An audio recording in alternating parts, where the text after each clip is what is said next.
Baiklah, shalom, selamat pagi bagi kita semua. Pada pagi hari ini kembali kita akan merenungkan firman Tuhan. Sebelumnya mari kita bersatu di dalam doa. Bapa dalam sorga, sekali lagi kami menyerahkan waktu pemberitaan firman Tuhan ini. Biarlah hati, pikiran kami hanya terfokus kepada Tuhan. Dan biarlah Tuhan, semua benih firman Tuhan ini boleh tertabur di hati kami, di tanah yang subur, sehingga berbuah, bertumbuh menjadi berkat bagi hidup kami. Berkatilah juga hamba-Mu yang menyampaikan, bahkan kami semua yang mendengarkan. Di dalam nama Tuhan Yesus kami berdoa. Amin. Bapak Ibu saudara yang dikasihi Tuhan, baik yang tempat ini maupun di rumah masing-masing, pagi ini kita merenungkan firman Tuhan di bawah satu tema, hidup dengan mata iman yang terbuka. Kita akan membaca firman Tuhan dari 1 Petrus 1 ayat 3-9. Di depan juga ada. Kita akan membacanya secara berganti-gantian. Saya ayat ganjil, Bapak Ibu ayat genap dan ayat 9 bersama-sama. 1 Petrus 1 ayat 3-9. Terpujilah Allah dan Bapa Tuhan kita Yesus Kristus, yang karena rahmat-Nya yang besar telah melahirkan kita kembali oleh kebangkitan Yesus Kristus dari antara orang mati kepada suatu hidup yang penuh pengharapan, untuk menerima suatu bagian yang tidak dapat binasa, yang tidak dapat cemar, dan yang tidak dapat layu, yang tersimpan di surga bagi kamu, yaitu kamu yang dipelihara dalam kekuatan Allah karena imanmu, sementara kamu menantikan keselamatan yang telah tersedia untuk dinyatakan pada zaman akhir.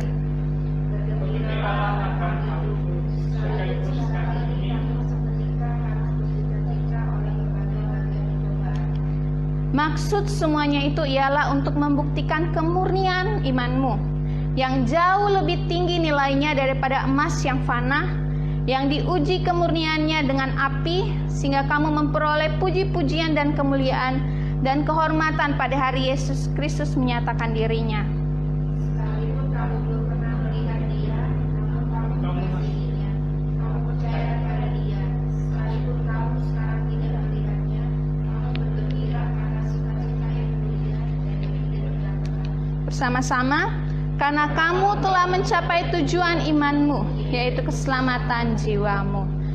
Bapak Ibu saudara-saudari yang dikasihi Tuhan, konteks dari 1 Petrus ini atau ciri khas dari 1 Petrus ini adalah surat yang sangat pastoral. Mengapa demikian?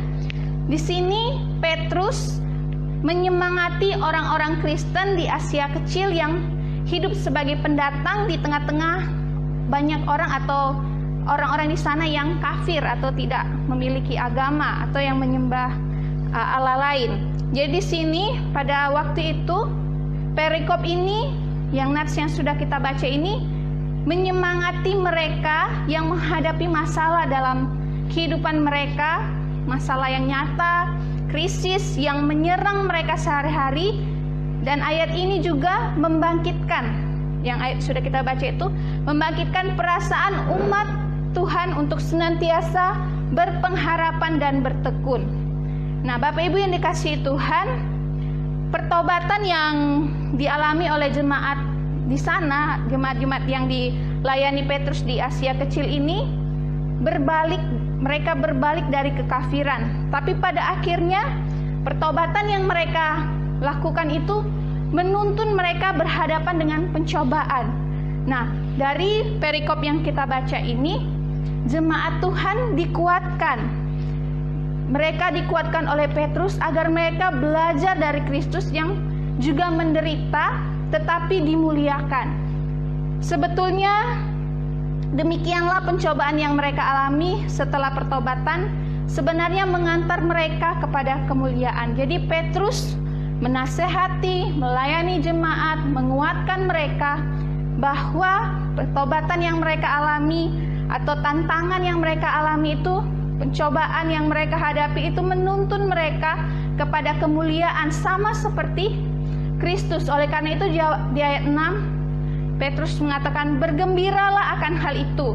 Sekalipun sekarang ini kamu seketika harus berduka cita oleh berbagai-bagai pencobaan. Dan di ayat 7, di situ dikatakan bahwa hal itu membuktikan kemurnian imanmu. Jadi di sini jemaat Tuhan diajak untuk bertekun dalam iman, pengharapan dan kasih kepada Kristus. Jadi iman Kristen yang baru jauh lebih berharga daripada emas.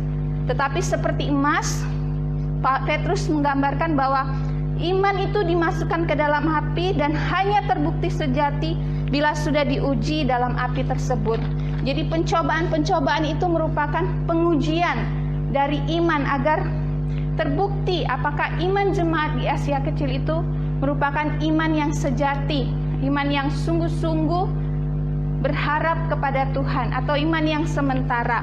Nah, Bapak Ibu yang saudara-saudari yang dikasihi Tuhan, di sini kita merenungkan di bawah satu tema, hidup dengan mata iman yang terbuka.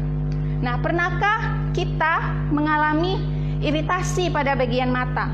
Pasti pernah ya.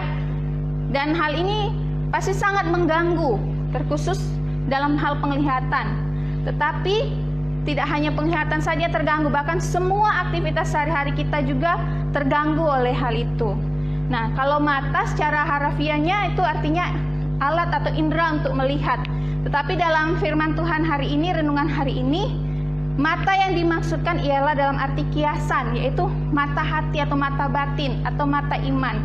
Jadi di sini mata yang dimaksud ialah kesanggupan hati kita atau iman kita untuk mengerti karya Allah dalam Kristus. Jadi hidup dengan mata iman yang terbuka dari tema ini maksudnya ialah bagaimana kita hidup dengan kesanggupan hati untuk mengerti karya Allah dalam Kristus. Nah, Bapak Ibu Saudara yang dikasihi Tuhan, terhalangnya mata atau terhalangnya pandangan mata kita bukan hanya secara fisik, tetapi juga secara rohani. Bisa saja ya, banyak orang Kristen yang sudah bertahun-tahun, sudah melayani, terlibat dalam pelayanan secara aktif, tetapi mata hatinya masih tertutup atau masih belum bisa memahami maksud Tuhan dalam kehidupan mereka. Nah, hal ini disebabkan oleh beberapa hal. Inilah yang akan kita renungkan pada pagi hari ini. Jadi ada beberapa penyebab tertutupnya mata iman kita. Yang pertama ialah kekecewaan. Mungkin dalam ayat ini tidak ada ditulis kekecewaan. Tetapi kalau kita berada di posisi jemaat di Asia Kecil yang baru bertobat ini, ketika mereka berbalik dari kekafiran, tetapi setelah mengenal Tuhan, menerima Tuhan, mereka mengalami pencobaan yang berat, sudah pasti ya, ada sebagian atau mungkin ada rasa kekecewaan. Kenapa saya ikut Tuhan tapi hidup saya susah? Memang di sini tidak ada tertulis, tetapi kalau kita yang mengalami hal demikian, kita yang baru bertobat, tiba-tiba mengalami pencobaan, bahkan orang yang sudah percaya Tuhan bertahun-tahun pun ketika mengalami suatu pencobaan pasti ada kekecewaan. Saya sudah ikut Tuhan bertahun-tahun, kenapa masih juga ada masalah?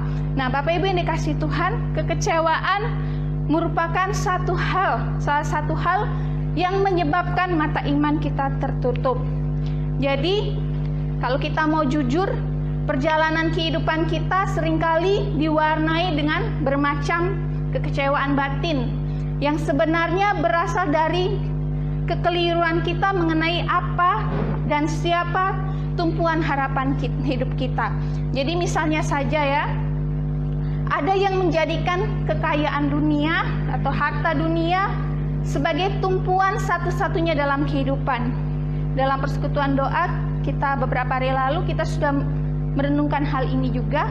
Jadi ada orang yang karena kekayaannya itu hilang dari hidupnya, ia menjadi orang yang merana, kecewa sepanjang hidup karena harus hidup dalam kekurangan, hidup dalam kemiskinan.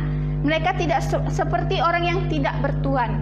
Jadi Bapak Ibu yang dikasihi Tuhan, ketika seseorang itu memiliki fokus yang salah atau tumpuan hidup yang salah kepada salah satunya harta, maka ketika kehilangan itu semua, ketika hidup susah, kekurangan dan lain sebagainya, mereka seperti orang yang tidak bertuhan. Banyak kejadian orang-orang yang mungkin bangkrut dan lain sebagainya pada waktu lalu, beberapa tahun yang lalu, Ada orang di Palembang yang bunuh diri karena bangkrut, bahkan dia bunuh istri dan anak-anaknya. Di sini karena apa? Memang dia orang Kristen juga, tapi dia salah menaruh harapan yang ditaruhnya pada kekayaan. Ketika itu hilang semua, mereka hidup seperti orang yang tidak bertuan. Jadi kekecewaan membuat mata iman kita tertutup, atau kita tidak memahami karya Tuhan. Dan contoh yang kedua, ada juga orang yang menjadikan salah satu anggota keluarga sebagai istilahnya tumpuan hidup, karena kebetulan mungkin salah satu anggota keluarga itu sangat berpengaruh atau sangat membantu kita. Tetapi ketika salah satu anggota keluarga ini pergi atau dipanggil Tuhan atau mengecewakan kita, kita menjadi orang yang kecewa, orang yang seperti kehilangan pegangan, tidak ada yang bisa dibanggakan. Nah, contohnya saja kalau dalam keluarga kami, adik kami sebagai tulang punggung keluarga ya. Jadi di situ pengharapan keluarga atau pegangan keluarga seolah-olah tertumpu kepada dia. Tetapi di sini kalau kita mengandalkan manusia, ketika manusia itu tidak ada lagi, kita akan seperti kerbau yang kehilangan tanduk. Tidak ada yang bisa kita pegang. Oleh karena itu, belajar dari firman Tuhan ini, kita melihat bahwa orang menjadi tidak tahan terhadap dengan penderitaan dan kesulitan karena ada sesuatu yang keliru tentang siapa tumpuan dan harapan hidupnya. Jadi Bapak Ibu dikasih Tuhan, pada poin pertama ini tentang kekecewaan, apa dan siapa tumpuan hidup kita sebagai anak Tuhan? Ialah satu-satunya itu Yesus Kristus itu sendiri. Tidak ada yang lain. Iman kepada Kristus sungguh berharga, bahkan lebih berharga daripada emas menurut bacaan kita ini. Jadi Bapak Ibu ini kasih Tuhan, kalau fokus kita kepada kekayaan, fokus kita kepada salah satu anggota keluarga yang sangat berpengaruh, itu salah. Tetapi fokus kita atau tumpuan hidup kita arahkan kepada Tuhan satu-satunya. Bahkan pekerjaan kita sekalipun itu tidak bisa menjadi andalan kita. Contohnya saja zaman saat ini seperti COVID-19 ini, banyak orang kehilangan pekerjaan. Mau dari jabatan tinggi sampai rendah sekalipun, banyak orang yang kehilangan pekerjaan. Jadi tidak bisa diandalkan. Satu-satunya yang kita andalkan ialah Tuhan. Oleh karena itu kita harus hidup dengan mata iman yang terbuka. Jadi ketika mata iman kita terbuka, apapun yang terjadi, bahkan kekecewaan sekalipun, kita bisa melihat apa maksud Tuhan dalam kehidupan kita. Dan yang kedua, yang menyebabkan tertutupnya mata iman kita ialah tantangan hidup. Nah, jadi seperti yang dialami oleh jemaat di Asia Kecil ini yang dilayani Petrus, setelah mereka bertobat dari kekafiran, justru mereka menghadapi berbagai tantangan hidup. Nah, tidak jarang hal ini juga kita hadapi dalam keseharian kita. Kita dihadapi tantangan yang mungkin tidak masuk di pikiran kita. Ya, mungkin kita sudah merasa kita sudah setia kepada Tuhan, atau kita sudah melayani Tuhan, tetapi ada saja tantangan yang kita alami. Ya, contohnya saja, ketika kita menderita sakit yang sudah menahun, mungkin sudah 5 tahun atau lebih, maka ketika kita mengalami sakit yang sudah menahun ini, pasti timbul pertanyaan dalam hati kita, apakah Tuhan itu mengasihi saya atau tidak? Atau kita bertanya kepada Tuhan, kapan cobaan ini akan berlalu? Nah, jadi Bapak Ibu dikasih Tuhan, masalah sakit penyakit merupakan tantangan yang paling sering kita alami, yang menyebabkan mata iman kita tertutup. Tidak jarang orang yang sakit, mungkin kalau sakit sekedar pilek dan lain sebagainya kita anggap enteng. Tetapi kalau sudah mengalami sakit yang menahun, siapa yang tahan? Tantangan hidup ini, sakit penyakit ini terkadang yang membuat patah iman kita, yang membuat kita, kok saya tidak sembuh-sembuh? Apakah saya kurang beriman, atau apakah Tuhan tidak mengasihi saya? Nah, Bapak Ibu dikasih Tuhan, kalau kita belajar dari 2 Korintus 12 ayat 7, dikatakan, dan supaya aku jangan meninggikan diri karena pernyataan-pernyataan yang luar biasa itu, maka aku diberi suatu duri di dalam dagingku, yaitu seorang utusan iblis, untuk menggocok aku supaya aku jangan meninggikan diri. Jadi pada waktu itu Rasul Paulus pun memiliki penyakit yang tidak sembuh. Dia gambarkan seorang utusan iblis yang menggocok aku. Tetapi di sini perbedaannya, Rasul Paulus melihat dengan mata iman yang terbuka. Dia melihat apa maksud dan karya Tuhan di balik penyakit yang dihadapi. Di ayat yang bagian terakhir di 2 Korintus 12 ayat 7, Paulus mengatakan, supaya aku jangan meninggikan diri. Jadi Bapak Ibu dikasih Tuhan, apapun tantangan hidup kita harus melihat dengan mata iman yang terbuka, sehingga kita tahu apa yang menjadi maksud Tuhan. Mungkin di balik sakit penyakit kita ada maksud Tuhan, supaya kita lebih mengandalkan Tuhan atau berharap pada Tuhan, atau apapun itu, kita harus belajar membuka mata hati kita peka kepada Tuhan, mencari maksud Tuhan di balik setiap tantangan hidup. Saat ini tantangan hidup dihadapi rata ya, hampir semua orang di dunia ini melalui virus corona ini. Tetapi kita belajar, kita melihat kembali apa maksud Tuhan di balik wabah virus corona ini yang menyebar di seluruh dunia.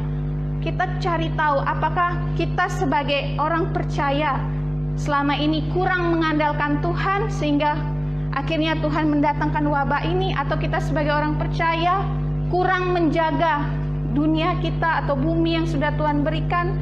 Kita tidak tahu apa yang menjadi maksud Tuhan, tetapi mari kita belajar mencari tahu dan melihatnya dengan mata iman kita, sehingga tantangan hidup ini tidak membuat kita kecewa, justru sebaliknya semakin membuat kita mendekatkan diri kepada Tuhan.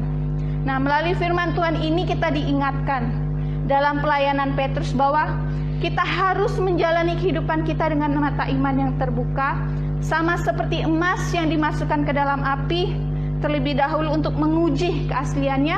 Demikian juga iman kita melalui tantangan hidup diuji agar terbukti sejati atau tidaknya. Jadi emas menjadi gambaran bagaimana iman kita juga diuji, apakah sejati atau tidaknya. Nah, sebagai kesimpulan kita pada hari ini melalui renungan ini, kesimpulan yang pertama, hiduplah dengan mata iman yang terbuka yang kita pancarkan dalam kehidupan kita sehari-hari. Jangan pernah ada kata mundur. Sebagai pengikut Tuhan, kita belajar dari Petrus yang terus bersemangat dan bersukacita mewartakan keselamatan dan dalam Kristus sehingga banyak jiwa yang dimenangkan. Dan kesediaan kita untuk terus menyaksikan Kristus di tengah dunia ini, hidup berlandaskan kasih, pengharapan, keadilan, kebaikan menjadi gaya hidup Kristen, dan sebagai wujud bahwa kita hidup dengan mata batin atau mata iman yang terbuka.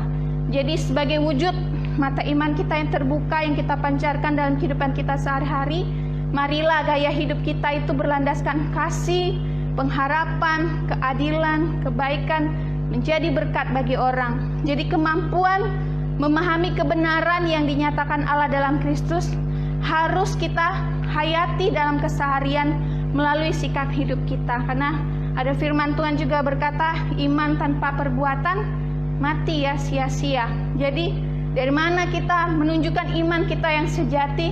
Ialah melalui sikap hidup kita. Kebenaran dari Allah yang terus kita pancarkan sekalipun berhadapan dengan berbagai tantangan. Jangan pernah ada kata mundur. Jangan pernah kita lari daripada Tuhan, mundur daripada Tuhan, tetapi justru semakin mendekatkan diri kepada Tuhan. Kesimpulan kedua, panggilan kita adalah hidup dalam penghayatan, menyaksikan kebenaran Allah, terus beriman kepadanya. Jadi keputusasaan yang tak berkesudahan, kekecewaan yang tiada hilang, jiwa merana yang tak kunjung mereda atau kebencian yang tak kunjung padam, kegamangan yang berlarut-larut, penyakit yang bisa saja merabunkan mata rohani kita. Sebagai pengikut Tuhan, panggilan kita adalah bukan untuk istilahnya terus hidup dalam keputusasaan, hidup terus dalam pengeluhan karena sakit penyakit, atau hidup terus dalam kebencian. Panggilan kita bukan untuk hal itu, tetapi panggilan kita adalah untuk di sini panggilan kita adalah untuk menyaksikan kebenaran Allah. Panggilan kita ialah untuk beriman kepada Kristus yang meneguhkan hati kita di saat topan melanda. Bahkan panggilan kita ialah kepada Tuhan yang menundukkan batin kita di saat tantangan datang, bahkan yang menguatkan kita di saat penderitaan datang menimpa. Oleh karena itu Bapak Ibu yang dikasihi Tuhan, milikilah hati yang terbuka di hadapan Tuhan, supaya tidak ada yang menutup atau menyelubungi dalam diri kita yang menjadikan kita buta secara rohani. Tapi hidup kita menjadi bermakna bagi siapa saja, karena kita hidup dengan mata iman yang terbuka. Jadi sekali lagi Bapak Ibu yang dikasihi Tuhan, hiduplah dengan mata iman yang terbuka. Artinya hiduplah dengan mata iman yang mengerti maksud karya Tuhan dalam kehidupan kita. Jangan kita gunakan atau jangan sampai kita terpengaruh karena kekecewaan dan tantangan hidup. Tetapi biarlah itu semua justru menguatkan kita. Seperti emas di ayat 7, saya bacakan untuk mengakhiri firman Tuhan ini. Maksud semuanya itu ialah untuk membuktikan kemurnian imanmu, yang jauh lebih tinggi nilainya daripada emas yang fana, yang diuji kemurniannya dengan api, sehingga kamu memperoleh puji-pujian dan kemuliaan dan kehormatan pada hari Yesus Kristus menyatakan dirinya. Jadi Bapak Ibu dikasihi Tuhan, harapan kita sebagai orang percaya, iman kita teruji sampai hari Tuhan Yesus datang menjemput kita. Iman kita didapati ialah iman yang sejati, iman yang murni. Amin. Mari kita bersatu dalam doa. Bapa dalam sorga, terima kasih untuk firman Tuhan hari ini. Kami diajarkan agar hidup kami dijalani, dilakukan dengan mata iman yang terbuka kepada Tuhan, sehingga kami tidak salah mengambil fokus atau tumpuan hidup kami, yaitu hanya kepada Tuhan saja, sehingga kami pun memahami dan peka Tuhan dengan maksud Tuhan dalam hidup kami hari lepas hari. Terima kasih untuk kebaikan Tuhan yang kami rasakan. Terima kasih untuk kasih Tuhan. Kami meminta kepada Tuhan untuk kami terus mengandalkan Tuhan. Kami tidak kehilangan pengharapan di tengah-tengah cobaan yang kami hadapi. Terima kasih ya Bapa dalam sorga. Di dalam nama Tuhan Yesus kami mengucap syukur atas firman-Mu. Amin.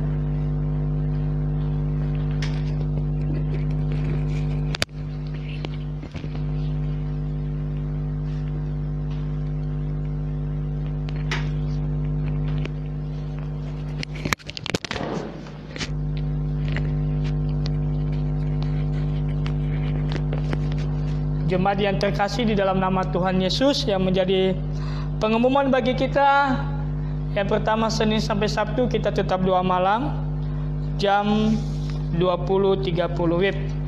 Dan selanjutnya Bapak Ibu Saudara mengucapkan selamat ulang tahun buat adik kita Fania tanggal 25